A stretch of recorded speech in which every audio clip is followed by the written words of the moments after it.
Unraveling interrogative sentences in the past perfect tense.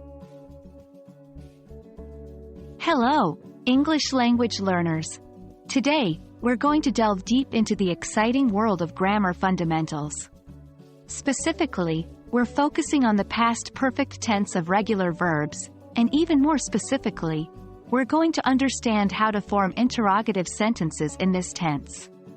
This is going to be a great opportunity to clarify your understanding and enhance your English language skills, so let's jump right in. Before we move on to our main topic, let's quickly refresh our memories about the past perfect tense. We use this tense to express an action that took place before another action in the past.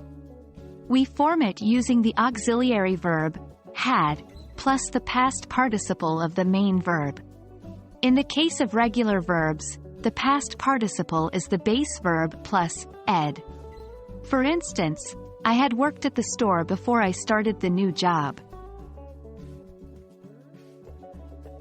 Now, forming interrogative sentences or questions in the past perfect tense is quite straightforward.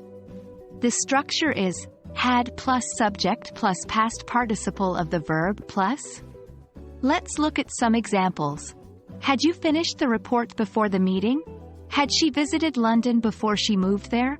Remember, we're asking if an action, represented by the past participle of the verb, had happened before another action. To ensure you're getting a solid understanding, let's practice a bit. Try converting the following statements into interrogative sentences. 1. They had left before the rain started. 2. She had read the book before she saw the movie. 3. He had closed the shop before he went home. Great job on attempting those. Here are the correct interrogative sentences. 1.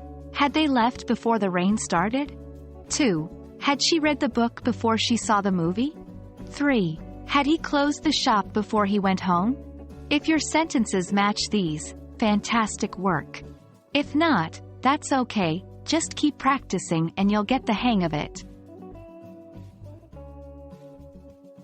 That brings us to the end of our journey into the past perfect tense and its use in interrogative sentences.